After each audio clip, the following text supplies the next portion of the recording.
Welcome to today's episode of the Gavel Drops with our Helen Goodhart. Hello, Helen. Welcome to the Gavel Drops studio. Hello, Ray. Thank you very much for inviting me. No problem at all. No problem at all. So we'll kick straight off. Right, Helen. So let's get into it. Question one. You've been in estate agency or in property for 30 years. 40. 40 years, is it? 40 years. Oh. So how did you first get into this property world? Started off being a hairdresser, thinking I was going to be Vidal Sassoon very quickly, which didn't happen. So 9 weeks of mopping the floors, brushing up, using perm rollers and the things, those caps that you put on to streak your hair, and just literally being the gopher for the girls. I didn't think it was really what I wanted to do. And as luck had it, school contacted me. They'd been contacted by a local firm of solicitors saying they wanted a trustworthy typist, which was quite hilarious, really, because out of the 18 girls in the class, 3 failed, me being one of them. However, I went for the interview, got the job of office junior, and basically the rest is history, because I started to deliver letters to the local estate agents. Obviously got friendly with the girls, as you do, and one of the managers in what is now Countrywide, well, I think sort of grew into Countrywide, Black Horse Agencies, Sykes Waterhouse, 40 years ago, said there was a negotiator's job going. Would I be interested? And I obviously said yes, definitely, and doubled my salary overnight. So it seemed a good idea at the time. So yeah, I fell into it, really. Was it what you'd expected when you first started, or was it totally different? I think, if I'm really honest, I was 18 and I just wanted club money, beer money, clothes money. And I didn't really have an expectation, apart from I knew it was a proper job. It wasn't a YTS, which was the hairdressers. It was not an office junior. I had a proper job, and probably never really buying and selling houses. It wasn't something that, I just fell into it. It was a decent check at the end of the month. I think a lot of people come into property, don't they, but then can't get out. Yeah, and I think that what I did like is I did love, I mean, I didn't do valuations, obviously, but I did do viewings. I love meeting people. I love any people, from all walks of life. And I joined when the market in the back 80s, with all the Southerners were coming up north and buying everything. A lot of big companies were coming up. But I think what I also loved was the presents, the wine, the flowers. Apart from one time, who became actually a really good friend eventually, he bought his first house. He went into renting, and he owned a tin can factory local in Bootle. And instead of turning up with flowers and wine, I got a tray of toffee and 12 postman pack money box as my thank you. And you selling the house. Yeah. So yeah, that's always remained a bit. Because there's a lot of characters in the property world, isn't there? Very much so. Very much so. And I always think, you learn to have different hats on for different people. But as I said, I love meeting anyone, families, professional. Anybody can walk through the agents, especially when it's in sales and lettings and you don't know who's going to come through the door and what they want, and trying to match their criteria. Yeah. And I suppose, so when you started out, was there any pranks that you fell for as a new estate agent? Yeah, I was. I think the one time I got sent out to let a surveyor in through the doors of a house, and I was gone 2.5 hours. They literally were sending the search party out looking for us. They had me jumping on floorboards and looking for all sorts. The pranks that have been pulled on me are many, and unfortunately, as I got older, they got worse. They got worse. Because I have heard the story of that you've got a degree in counting squirrels. Who told you that? Yeah. Unfortunately, this was one of my non-mature moments. I used to work for a local agent in Formby, only part-time, and I went in on one of my days off, as I did if I was in the village for a coffee. And my manager at the time, along with the girls, informed me that then when I was going in the next day, that I was going to be sent to Formby Pinewoods to count squirrels. So I said, why have I got to go and count squirrels, and why me? So basically they said that Sefton Council had been in touch. Somebody was planning to build in the woods, where obviously our beautiful little red squirrels are, and obviously they're rare. And in order for this planning permission to go through, somebody had to go and count how many squirrels were in the area. Well, how am I going to? Oh, we'll get you a squirrel counter. But what if I count the same squirrel twice? They all absolutely held it together. Dutifully, the next day I went in, ready with my flask of coffee, and they naturally all fell about laughing because it had been an absolute prank. But the squirrel merchandise I got after that, as you can imagine, for months and months. Just what is this? What would a squirrel counter look like? I have no idea. I'm glad to say I never got. I'd have probably at the time gone on Amazon to see if I could have found one. In fact, I might do that. Yeah, see if there's anything, anything such as a squirrel counter. Yeah. So yeah, one of the many pranks. Is a get to know Helen. If someone met you outside of work, what's the one thing they'd never guess about you? Probably that I'm originally from Birmingham. I'm actually a Brummie. I never knew that as well. I am. I'm originally from the Midlands, but moved up here when I was 5, and remained here for. I class this area, but I think if people are always quite shocked because they assume the accent nobody can quite work out, apart from if I'm on holiday and I have a couple of drinks, and then obviously a slight twang of Scouse. Or if I'm with my family, then I'd sometimes probably a bit of a Brummie. Is it? Brummie, yeah. Yeah. Oh, I never knew that. Yes. I'm proud of it. Yeah. You've done this a long time. What still gives you the spark to keep going? I absolutely love helping people. I love people selling the houses because hopefully they are going on to their onward purchase, which could be their dream home. I love the people I work with. I've always loved who I work with because I believe if you enjoy that, then going to work isn't going to work. It's a fun place to be. But I love looking around houses. Even though in the auction world, they're probably not quite as glamorous as I have done in certain areas I've worked in.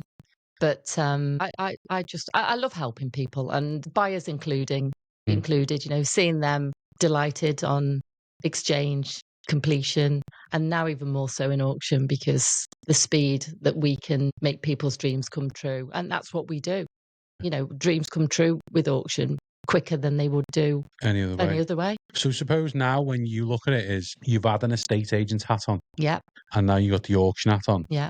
So you can kind of see it from both sides of the coin, as you would say, and understand from an agent's perspective of why sometimes when properties come on the books that are kind of right for auction, but some estate agents don't kind of understand the auction process, do they? No, they don't.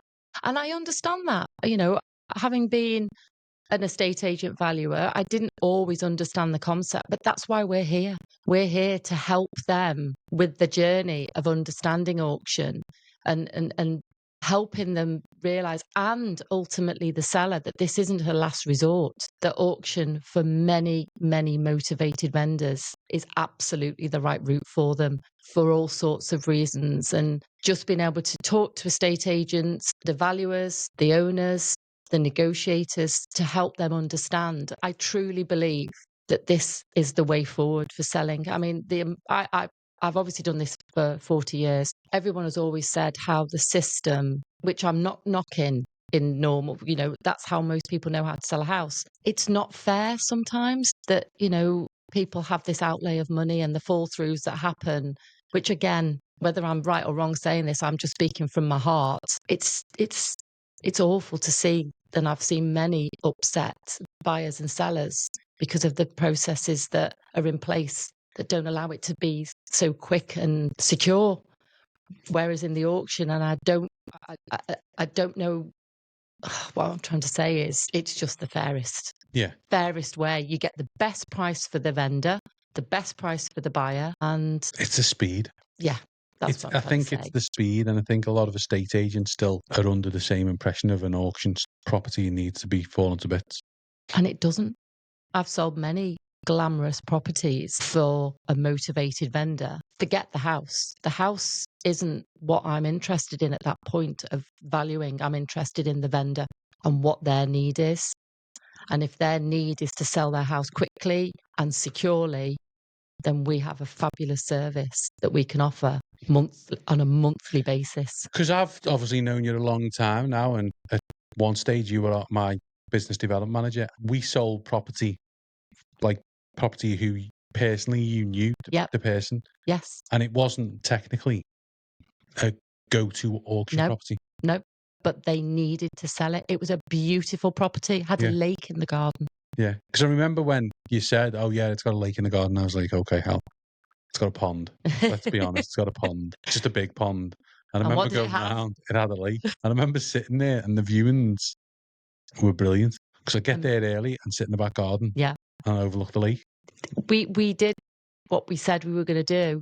We sold it in 28 days. And I think that the auctions changed over the years, but it's still got the same stigma. It has. And I'm desperate to change that. Do you know what I mean? It's still that same people, same mentality, isn't it? I think it's like your high class estate agents, upper market estate agents, compared to your lower end, isn't it? Whereas some sellers will choose that estate agent because of their market presence, whether they're a good agent or a bad agent, because they seem to be the prestige agent. Yeah. No, I agree. But it's just, I think I find when I go out and, people either clock the shirt or they'll ask what you do. I mean, I've just been away on holiday and you always meet people and they always say, "Oh, what do you do for a living?" And the minute you mention you're in auction and you're in property auction, their ears prick up. They get really excited about, wow, that must be really interesting. And it is interesting. It's very interesting. It's exciting. But I think ultimately it's what we can do for the vendor and buyer. That's what my main objective is. And we have to be very empathetic with people. We have to be understanding to people. We're honest. And I think that's a key word in this industry. Not everybody's always feel that we are honest in the estate agency world. It's about being brutally honest. So you've had many roles: estate agency, auctions, business development managers. So the role you're currently doing now is totally different than the role you've probably ever done in auctions, isn't it? Yes. And how do you find, because you do a lot more valuations than you probably ever done before. Yeah. And how do you find that process compared to the process of being a business development manager? I think again, in the role with the auction company is having been a BDM with other auction houses, which I've, again, thoroughly enjoyed, and I wouldn't be sitting here and doing what I am now as self-employed if I hadn't have had the foundations with the companies I've worked for, in the estate agency world, in the lettings world, and the other auction houses. But I looked for property. I sourced property. But what I then did is I passed it into our admin team, which again, absolutely fine, cracking team. But what I love now is if I get a property, I ring that seller up. I will support that seller and buyer the whole process. It's me they get.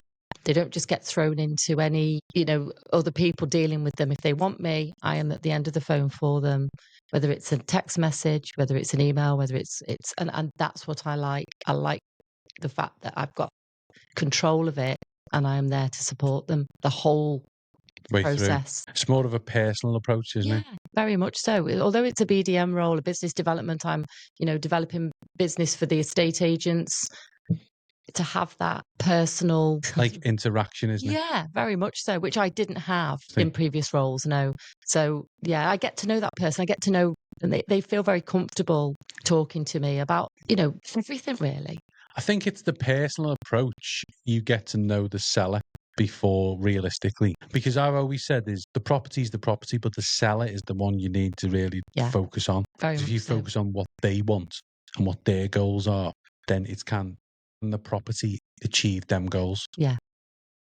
It's just asking questions. It's listening to them, and if our service isn't right for that person, I won't take the property on, not just for our sake, but for their sake as well. If they're, I'm very, very honest. And again, I think currently the people I've spoken to, if I haven't felt it's right for auction, I tell them. They've been more than appreciative. They might come back to me. Their needs might be different in a couple of months' time, but I haven't just taken it and grabbed it and put it on and I want them to feel comfortable. Yeah.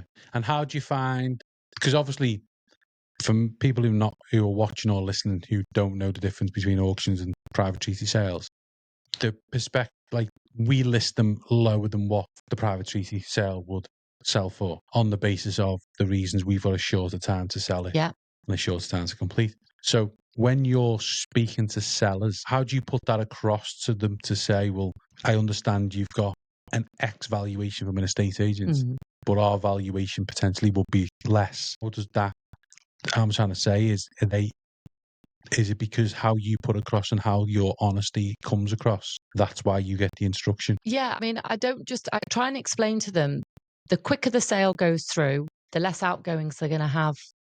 Potentially, you could have a 6 month, 12 months. Knowing some family members recently that it's taken 12 months for their houses to sell, that's still outlay for the vendor. Valuing wise, we could get more. I want to get as many bidders for them as possible. So therefore, I need that price to be the guide. So we have two. We have the reserve, obviously, which is what we sell at, which is it won't sell unless it hits the reserve, but that's an undisclosed figure. We've got the guide price. That's what we advertise it at. That's the attractive price that we are going to get interest. The more bidders we get, and we've watched it, Ray, in last week's auction, go over reserve very easily. But I think what is more important for the right vendor, it's the speed and the security that auction can bring. Yeah. I think you can't, because it's hard, isn't it? Because a lot of people will compare the two.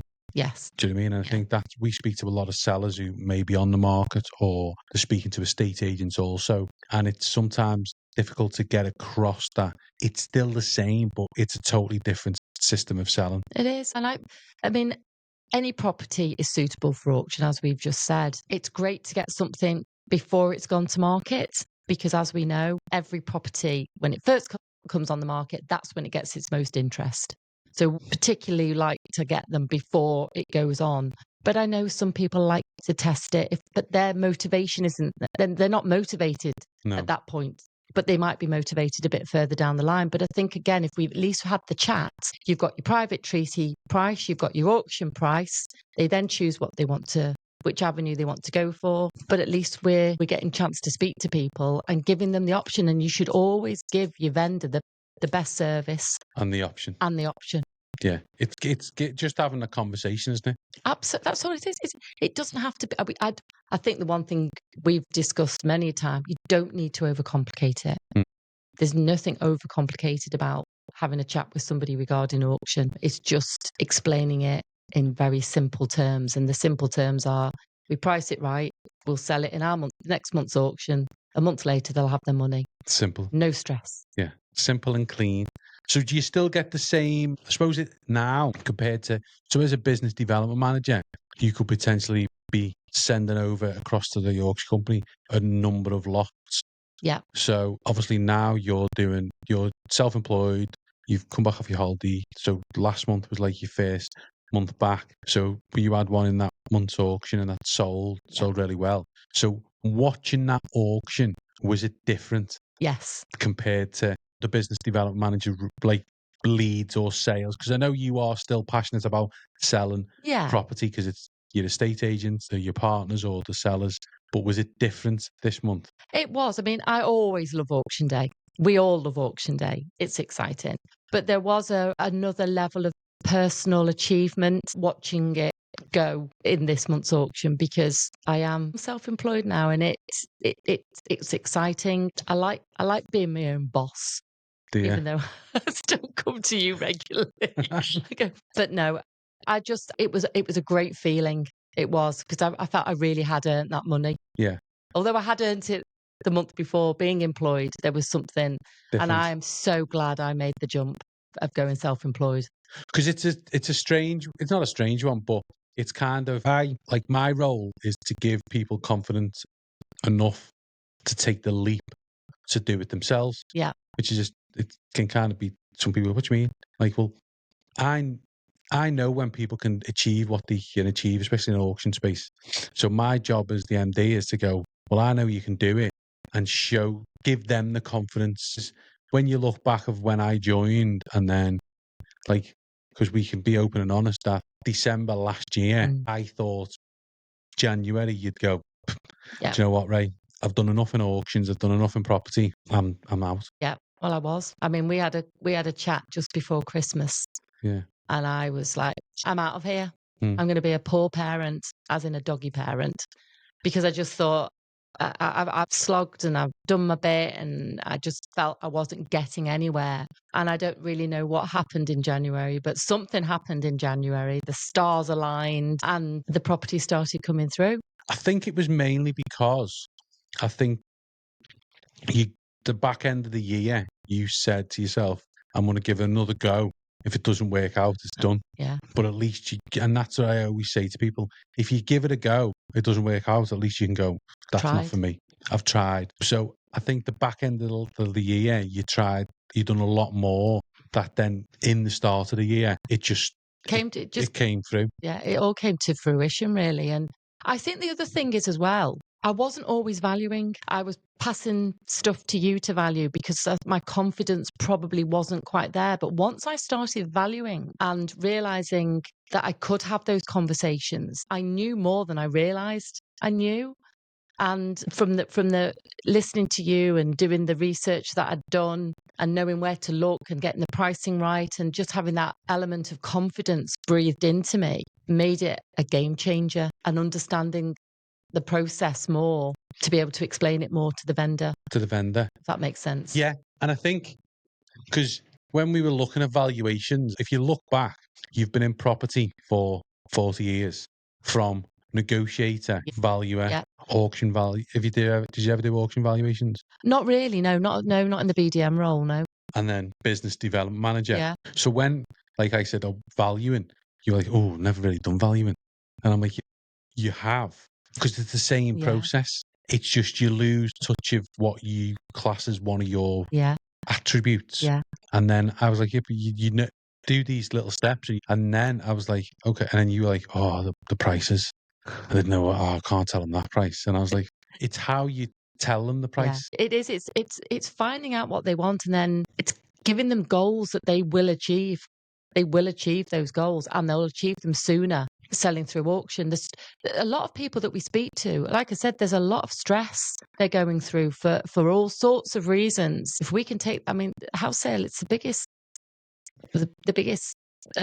outlay expense they're ever going to do. Well, it's the biggest outlay. It's the big majority, even in the auction world, predominantly, it's still the main asset that they've got. Yeah, yeah. So it's kind of like I think when I started WRB Auctions, my main goal was like, well, it's still their main asset. Yeah. So it should be sold and marketed to the best of its ability. Absolutely. Whether it's an auction property or whether it's down the private treaty route, that we don't give it any less credibility. We still do the photographs. We still make sure the details sound right, and they still get in my opinion, the best service. They don't get any different dealings because it's an auction. No, and particularly with the estate agents, we are a partnership. Ultimately, we're a partnership. I've joked with some of my agents, who've offered me jobs, and I've said, why would you pay me? You get me free. I will sell houses for you, and I don't cost you a penny, and I'm going to make you money, and I'm going to make you money quick. Your pipeline will be a lot quicker. And that's the thing, isn't it? So do you think it was your confidence from like the business development manager role to then go and to do the valuations that then give you the confidence to go, do you know what, actually, I'm going to do it for myself? Yeah, absolutely. It was. And I can't tell people enough whether you're fairly new in the property industry, whatever that might be, sales, lettings, auction, or whether you've been around and you're very comfortable working, strongly advise, pick up the phone, speak to anybody, you, me, any of the team, and have a conversation if you looking to go and doing it all for yourself, particularly in the auction world. Because you've changed over the period from when you can see the difference in you and how you are as a person from going employed to self-employed. Yes. Yeah. You seem to enjoy it more now. Oh, very much so. I do. And the team that we're building, genuinely everybody is there to support each other. Of course, there's always a bit of competition, healthy competition, but ultimately we're all singing off the same hymn sheet. And yeah, I'm so glad. I feel happier in myself. You know, there is that, wake up at, got to work clock on at 9 and finish at 5. And yeah, it's a bit higgledy-piggledy sometimes. Some days I might not start till 11, but I might work till 7. Might start at 7 in the morning and finish at lunchtime. And then you don't quite know, but that's the excitement. But I might have put loads in on Tuesday and go, right, do you know what? Tomorrow I'll just go out. I've got my work phone. The beauty of working even anywhere in the world. Yeah. I recently just come back from holidays. An auction day was Wednesday and I was on holiday watching the auction. Yeah. On my phone, getting excited because 2 of my properties were in that auction that month. I think if you're not, it's hard to understand, isn't it? Because it is, some people say like self-employed is easy. It's not, but it's kind of it's the balance, isn't it, between the two? Yeah. Of being able to control. And don't get me wrong, like it's hard to go from employed to self-employed if you then treat the self-employed bit as like a game, if you would say. Yeah. But if you treat it like a job, it will pay you probably more than a job and you'll get more benefits. Yeah. You were all about, when we were talking about it, you were all like, well, I want the flexibility to do what I want when I want. Yeah. And then also be able to, if I don't have to ask now, do you? No. To go, or I don't have to book a holiday.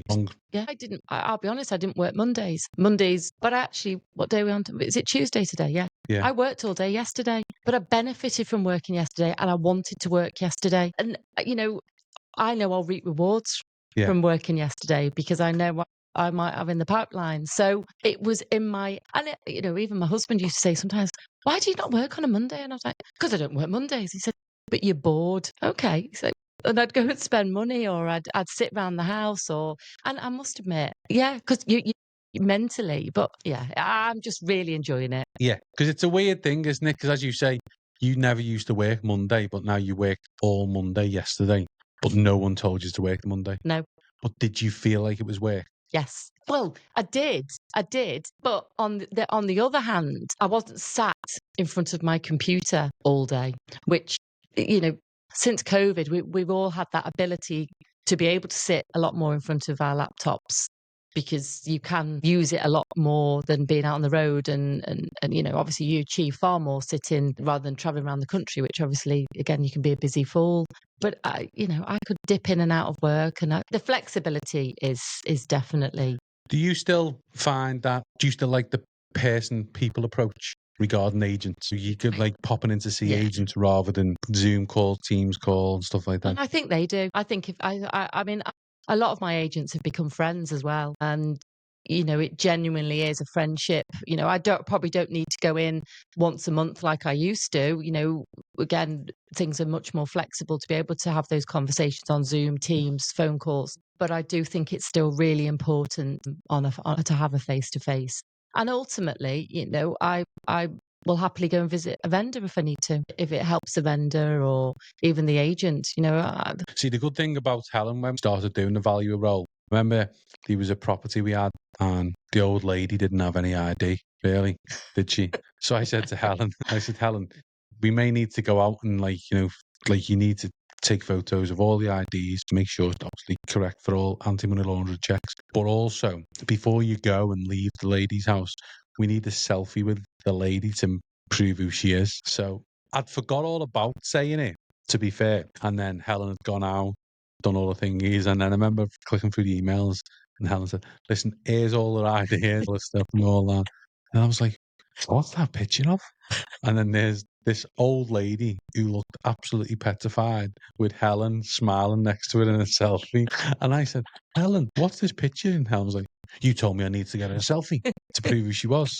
So I said, oh, we need to get a selfie. And I was like, I was only joking. That's the best. And hair colour. Yeah. And I literally, we uploaded onto the CRM to put it next to her. And proceeded to tell a lot of clients as well. Oh, yeah. Oh, anytime now, any of what, like, we had a meeting a couple of days later. And yeah, that was the topic of conversation. Helen and her selfie. Helen and herself. So I got a picture on my phone. Oh, no. I show a lot of people now and again. So you've worked with all kinds of people. What personality type really tests your patience? Don't. The ones that can't sign electronically. Yeah. Yes, I'm trying to be really, really, because I am so understanding. I'm not technically minded, so I have to be realistic and realise that sometimes I don't always get it, do I, Ray? I think with Helen's this Helen's computer went the other day, and it wasn't working properly, right? So Helen said, we didn't have a meeting. Helen said, "Yeah, I was telling Bernie he needs to do this, this, this because chat told us." Now, for people who don't know, what's Bernie's job role? He's a doctor in computer science. So Helen's husband, who's a doctor in computer science, Helen was telling him how to fix the computer using ChatGPT. So you can see that as where Helen comes into play.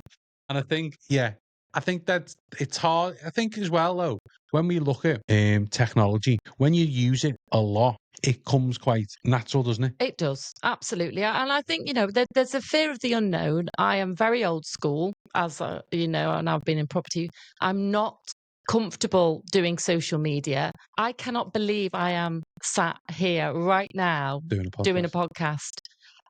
Just as COVID kicked in, we were all summoned to do a Zoom call or Teams call. I don't even know what it would have been then. So that when we came back into the working world, we were all quite up to speed. I couldn't do a Teams call. I couldn't get my camera on. It was just alien. Now I'm sitting here doing a podcast, which is brilliant. Social media, I've always felt a little bit foolish that, you can make a bit of a fool of yourself. Do you know what? You've got to be in it to win it.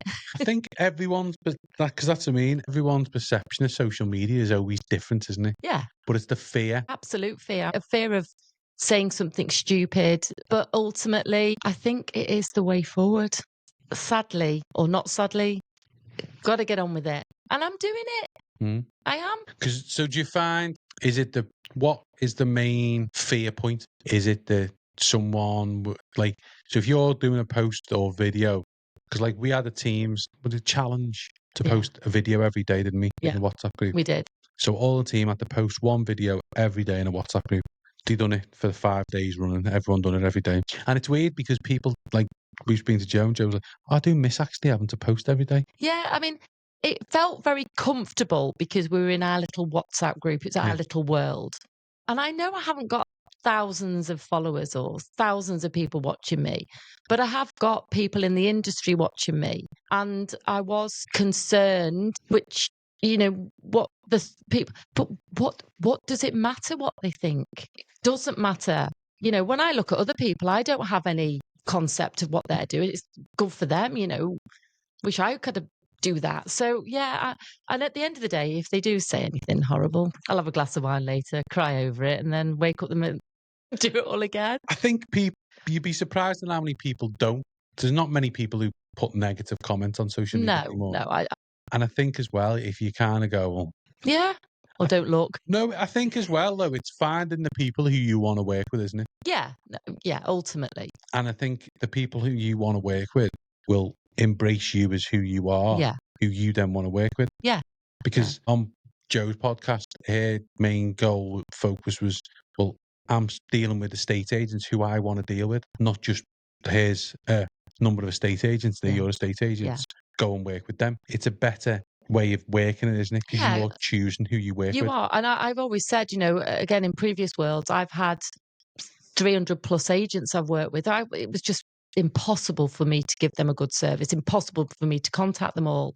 Now I choose who I work with, and I work with the ones who it's quality agents, and it's all give and take. Yeah, very much. So you're kind of building your business around their business, but building it with them.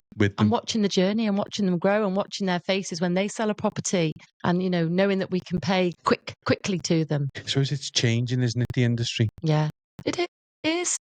Even my family, that I have open conversations with them, and I know sometimes it's a little hard to get your head around, but once you start explaining, if they're not motivated to sell, people can't get their heads around it. But if they are really motivated to sell, and you have those open conversations, it's like the penny finally drops like the gavel. Yep. Right. Anyone thinking property is glamorous, what's the bit no one tells them? How hard we do It's not just walking around a house. There is a lot of graft that goes into selling a property.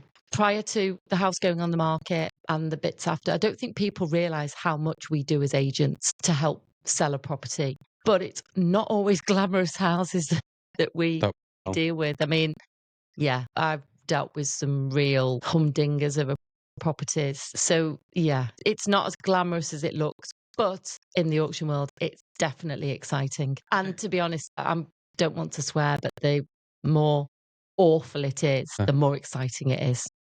They are the worst they are, the better they are. Yeah, 100%. Because it gets everyone talking about how very bad much it is. so. And the people that want to buy it are literally coming out the woodwork. Literally coming out the woodwork. Right. We'll do a quick fire round. Go on. Favourite chocolate bar? Twirl. Favourite drink? Rosé wine. Favourite meal to cook at home? Bernie's Thai green curry. That you cook or Bernie? Oh, I don't cook it, no. I don't cook. If I cook, I would say a lasagna. A lasagna. Favourite meal out? I love tapas, particularly Lunya's in Liverpool. Favourite holiday destination? Maldives. And then favourite holiday destination where you'd like to go that you've never been? Bora Bora. And then if you were given someone advice on being in a position where they're not happy, what would the advice be? If you're not happy, go out and find your happy. Go out and find what makes you happy, because life is too short. And whether that's in the property world, or if you're in the property world and you want to get out of the property world and go and find your happy, go and find your happy. But I don't think I've felt this comfortable in my working world for a long, long time. And there's nothing better than Sunday nights and not having that dreaded feeling of what Monday can bring. And I actually did a post yesterday and it was a Happy Monday song. And if you feel happy on a Monday, you'll feel happy every other day of the week. Which, when you look at that then, so when you break that down, you done a Happy Monday post. Yeah. On a Monday, but you'll never normally work Monday. No. Rest my case. Yeah. Do you know what I mean? Yeah. So that's the. So it's finding your happiness, isn't it? It is, and you can find it, and you can find it working for yourself, which was scary. It was scary to suddenly go, I'm going into an unknown world, but definitely the best. Because it's, when you look at it from a perspective, is you're doing exactly the same job. Yeah. But it's for yourself. Yeah. But it's that the responsibility lies with you. Yeah, very much so. So I think that's the main fear for many people. Yeah. Is we're all down to me. But the excitement of what I can earn now is infinity. Yeah. But also as well, when you look at it, and I think that's the misconception, is they go, yeah, but it's down to me. Like, it's, do you know what I mean? Where I am currently is not down to me. And it's like, it is really. Because if you don't hit your results, especially in our industry, not in every industry, but especially in property, if you don't hit your results as an employed person, well, you won't be employed for long. But I bet there's a lot of people out there, and we speak about it all the time, that are really good at doing their job and earning money for other people when they could be earning that for themselves. And there's a support here for everybody. That's the beauty with working with the auction company. Yes, you are on your own, but you're also not.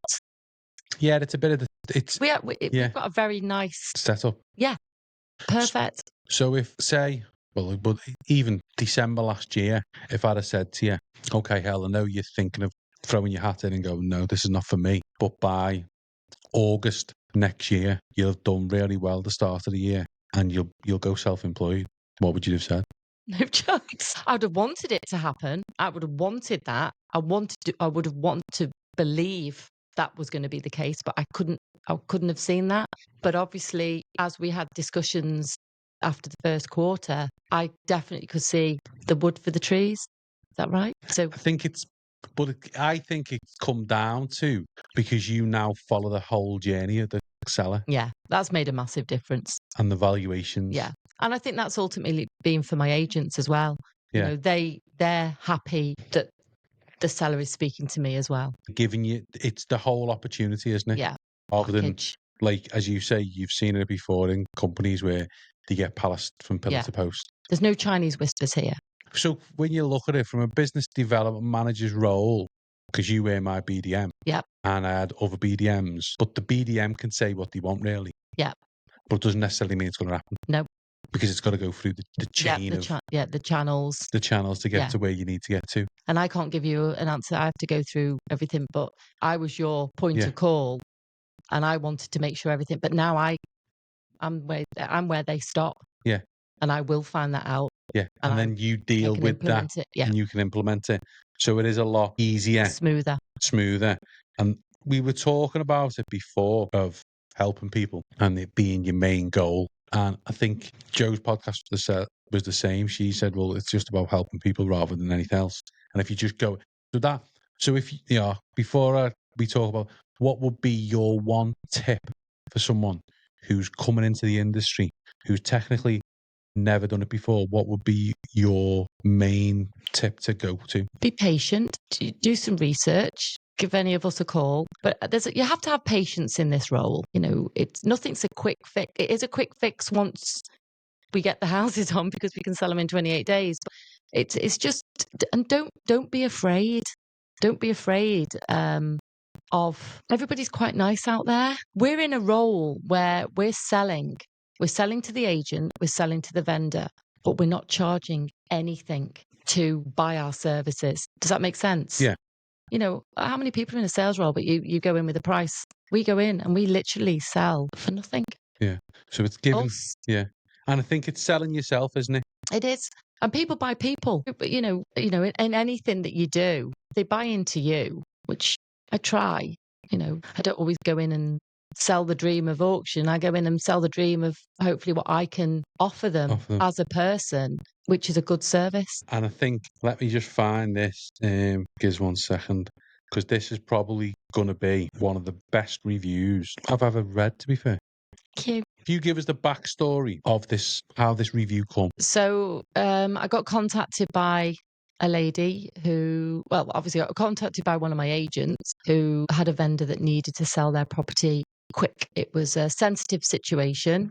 I was dealing with two parties selling the house, and obviously at the time I was only working 3 days a week, but they just needed to sell the house quickly. It was, as I said, it was a lot of emotions, and I just did what came natural to me, and I was just there for her to enable her to sell her property and listen to her if she had any concerns and hopefully quash those concerns. As I said, in a very sensitive situation. And I didn't think I was doing anything special. I was just doing my job. But I think that's the key to it, isn't it? It's, you weren't, in your mind, you weren't going above and beyond. No. You were just doing your job. But because the empathy you've got, you understood the situation. Yes. And that's why it wasn't, I say, the messages on a day off or messaging you, they didn't feel like it was a burden because you were just doing what was right for the person. Yeah. And this is the review that Helen got. I would not hesitate in recommending this company to anyone who needs this service. Helen has been an absolute godsend and helped me with a very difficult situation from the very first introduction. Apologies to Helen on my behalf, but she answered everything and anything I had asked. Her guidance and compassion for particular circumstances was above and beyond, and 100% appreciated by myself and the family too. Even on her days off, I would get a reply from her. I never felt like I was alone throughout the whole process, and for that I will be eternally grateful. Everything went smoothly, as Helen had told me it would, right to the end. Helen, if you read this, you truly helped me in many ways, and you are genuinely an amazing person. From the bottom of my heart, thank you. Wow. Doesn't get better than that, does it? No. And I think that's the key takeaway from the whole podcast and the whole thing is, if you're thinking about getting in the industry or you're thinking about changing, that is the reasons why you do what you do. And if you focus on keeping your sellers happy, your agents happy, your buyers happy, and making them feel even a little bit like that lady felt, then you're doing your job. Yeah. I mean, like I said, their home is their biggest asset, and it can be through all sorts of circumstances, and not always they don't want to sell their property. But like I said, I'm there to hold people's hands genuinely. If they're not comfortable with anything, I'm there. And I think, because there's probably nothing else that can top that review, can there? No. There's nothing else. So that's certainly a highlight. It was been a highlight.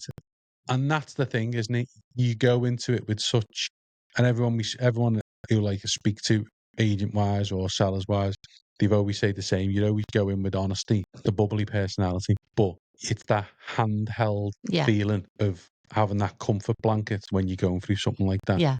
I think that shone through on that review. Yeah. No, I get it. So on that occasion, Helen, you can drop the hammer for your Gavel Drop episode. Oh no, you're going to break the mic. Sold. All done.